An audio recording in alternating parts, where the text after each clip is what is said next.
Hello friends. Welcome to Homeopathy Medicines. Today in this classic Homeopathic Materia Medica lecture discuss about homeopathic medicine Antimonium Credem by Dr. Farrington, MD. Before starting this video, please subscribe to this channel. We need support from you to make this channel more beautiful and more informative. Now going to discuss about the Antimonium Credem TS uses and symptoms. In the above schema I have placed no complementary remedy to Antimonium Credem. Scylla has been said to be complementary to it, but I have not satisfied myself that such is the case. When Antimonium Credem is indicated, we find mental symptoms quite prominent. It is frequently used in children when they are cross and peevish. They will not even permit themselves to be looked at. If an adult, the patient is sulky or sad, almost like the Pulsatilla patient. In some cases, there is a slightly erotic condition of mind, connected with sexual erotism. The patient becomes ecstatic, and fancies that some beautiful female is the object of his sentimental love. In children, this peevish mental state is associated with nausea, hot and red face, and irregular pulse. The child is particularly cross when washed in cold water, but not so much in warm water. Now, the symptoms often occur in children in association with gastric symptoms. The gastric symptoms of antimony are very well marked. It is suited to gastric catarrh, whether it be developed from cold or from improper food. In the first place, the tongue is coated white, and this coating is a parchment to be spread uniformly over the whole dorsum of the tongue. It has well been compared to a coat of whitewash. The tongue may be dry, and often is so, as in bryonia. Sometimes, we find this white coating assuming a slightly yellowish tinge, especially on the back part of the tongue.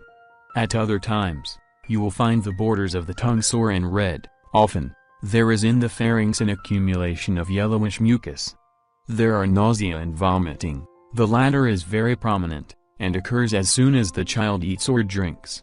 Antimonium Credem is especially useful in vomiting from overloaded stomach, from eating indigestible substances, after the abuse of fat food, acids, sour wines, vinegar, etc., or from the excessive heat of summer.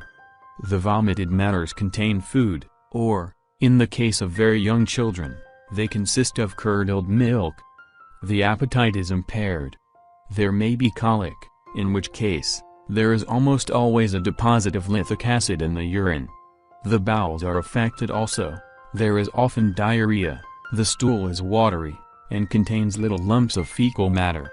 This diarrhea is made worse by vinegar and other acids, by cold bathing, and by overheating. If there is constipation, as there may be and often is when vomiting predominates, the stools will consist of white, hard, and dry lumps that look like undigested curd. In older persons, particularly in the aged, for Antimonium Credem suits both ends of life, we have an alternation of constipation and diarrhea, the stool and constipation consisting of hard, dry lumps, that in diarrhea, of water mixed with fecal lumps. Now let us make some distinctions between Antimonium Credem and its concordant remedies. F-Fusacynapium is our mainstay for vomiting of curdled milk in infants during dentition, or at other times. The vomited matters come with a rush, and the vomiting exhausts the little patient. He then falls into a sleep from which he awakens hungry. In Antimonium Credem the child is hungry as soon as it rids itself of the milk. F-Fusa is suited to severe cases that have been prostrated by a long course of bad diet, by summer complaint, or by the irritation of teething. I have known F-Fusa to relieve the pain and soreness in the gums of teething children when vomiting is a prominent symptom. Like Antimonium Credem, ipecacuanha has vomiting after a meal, after coughing, and after acids, and hence it is suited to similar cases. But the ipecacuanha usually has more nausea than has the other. Vomiting and retching predominate in Antimonium Credem, and nausea in ipecacuanha. Then, too, the latter remedy usually has clear or slightly coated tongue, whereas the former requires a thick, white coating of that organ. Bryonia is similar to Antimonium Credem. It has white tongue, dry mouth, and constipation. It is suited to gastric catarrh from overeating in persons of irritable temperament. The Bryoneotone is a little different from that of Antimonium crudum, in that it is white down the middle, the edges not being coated. Then, too, the Bryonia stool is large, hard, dry, and brown. If there is diarrhea, the stool is offensive and watery, and smells like old cheese. Still another remedy is Pulsatilla. Here we find resemblances in the state of mind. We have both remedies called for in gastric ailments from the use of pork. But Pulsatilla has not the characteristic vomiting of antimony, and the stool of Pulsatilla is usually greenish, or yellowish-green, and slimy. It is especially suited to cases after indulgence in mixed diet, ice cream, cakes, pastry, etc. Antimonium crudum acts upon the skin, producing thick, horny callosities in this tissue. It is often indicated in eczematous eruptions, when the skin is of this character. It also has a marked action on the nails, causing deficient growth. If, after an accident which has split the nail, the latter does not heal readily, but grows cracked and thick, Antimonium crudum will make it grow as it should.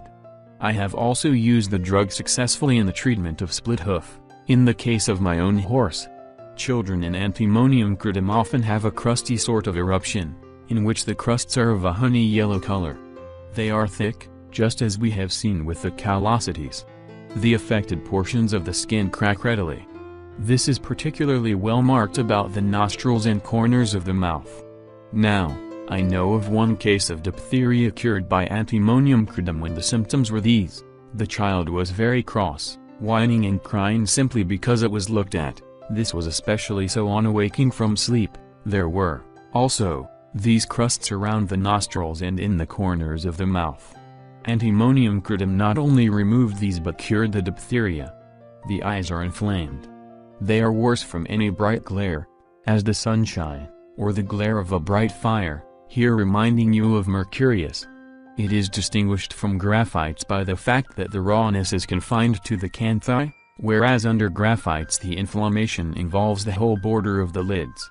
On the female genital organs Antimonium crudum has some action.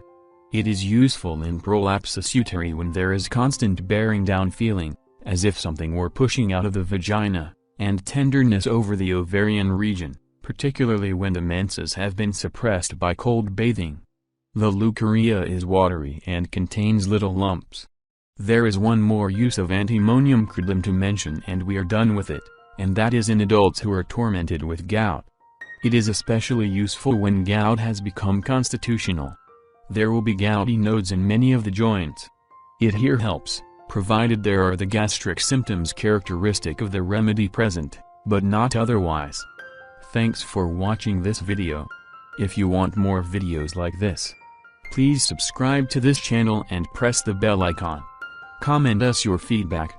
Like and share this video with your friends and family. For paid and free consultancy online, visit homeopathymedicines.com. and mashclinic.com. Thank you. Have a nice day. Stay healthy, stay happy.